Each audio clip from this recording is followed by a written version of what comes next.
Hello all, this is Surekha. Welcome to my channel Surekha Samay. మీరు కనుక నా ఛానల్ని ఫస్ట్ టైం చూస్తున్నట్లయితే సబ్స్క్రైబ్ చేసుకోండి. నేను చేసే ప్రతి వీడియోని మిస్ అవ్వకుండా చూడొచ్చు.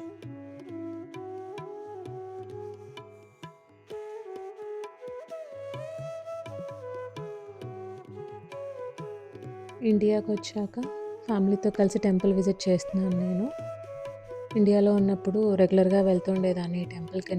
ఈ టెంపుల్ అంటే నాకు చాలా ఇష్టము. చాలా ప్రశాంతంగా ఉంటుంది ఈ టెంపుల్కి వెళ్తే. అదే ఒంటిమిట్ట రామాలయం అండి.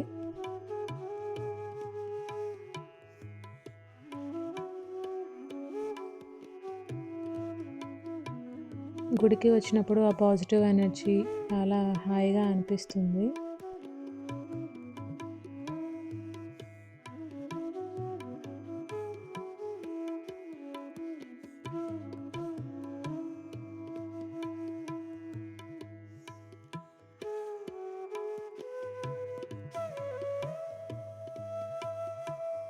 కాలేజ్లో ఉన్నప్పుడు ఫ్రెండ్స్తో కలిసి ఈ గుడికి వచ్చేదాన్ని. ఇప్పుడు నాకు ఆ కాలేజ్ డేస్ అన్నీ గుర్తొస్తున్నాయి.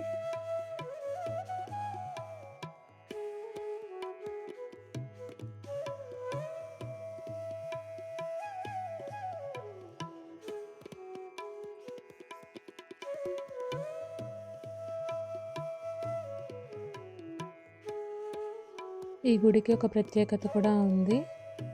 ఇందులో మనకు రాముడు, సీత, లక్ష్మణుడు మాత్రమే ఉంటారు. ఆంజనేయ స్వామి ఈ గుడిలో ఉండరు. ఎందుకంటే రామాయణంలో అప్పటికి ఇంకా ఆంజనేయ స్వామి రాముడికి పరిచయం అవ్వలేదంట. సో మనకు ఇక్కడ రాముడు, సీత, లక్ష్మణుడు మాత్రమే దర్శనమిస్తారు ఈ గుడిలో. ఈ గుడికి ఎదురుగా ఆంజనేయ స్వామి గుడి కట్టారు.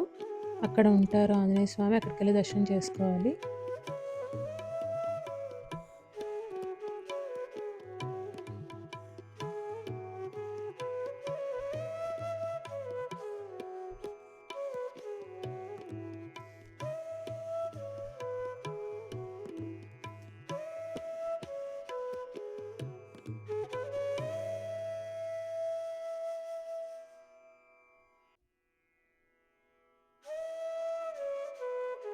దర్శనం బాగా జరిగింది.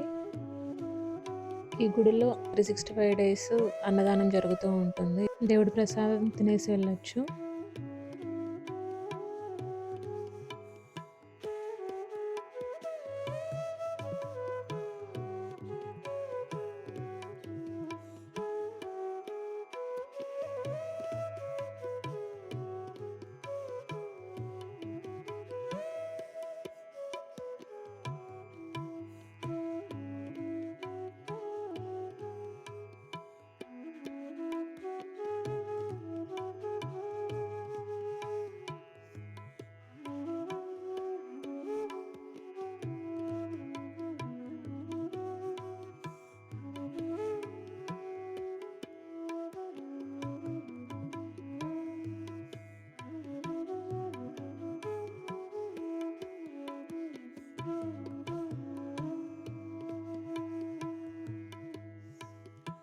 అన్నదానంలో భోంచేసుకొని వచ్చి కాసేపు ఇక్కడ ఇలా స్పెండ్ చేసాము ఫ్యామిలీ అంతా కలిసి పిల్లలతో.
మళ్ళీ ఇంకోసారి దర్శనం చేసుకోవాలనిపించింది. సో అందుకే మళ్ళీ గుడి లోపలికి వెళ్ళి దేవుని దర్శనం చేసుకొని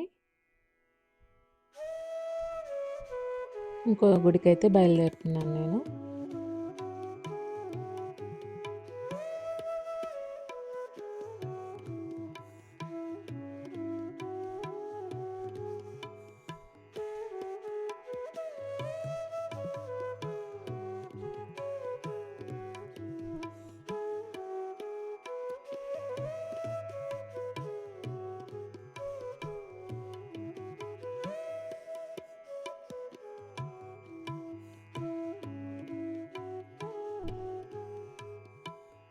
మొత్తం చుట్టూ గ్రీనరీ చాలా హాయిగా ప్రశాంతంగా ఉంది టెంపుల్లో.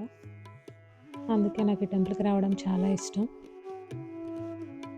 ఇక్కడి నుంచి దగ్గరలో ఇప్పుడు సోమనాథ స్వామి ఆలయం ఉంది. ఇది నందలూరు సోమనాథ ఆలయం. ఒంటిమిట్టకు వచ్చిన ప్రతిసారి సోమనాథ స్వామి గుడికి కూడా వెళ్తాం మేము.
ధ్వజస్తంభం దగ్గర దీపాలు వెలిగించి దర్శనానికి వెళ్తాం. తర్వాత ఈ గుడికి ఒక ప్రత్యేకత ఉంది.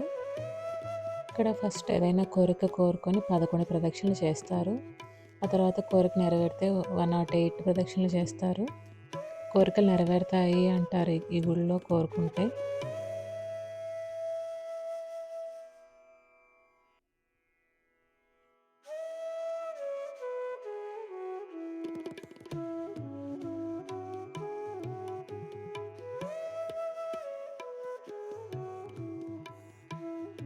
దర్శనం అయితే అయిపోయింది. ఇంకా ఇంటికి బయలుదేరుతున్నాం.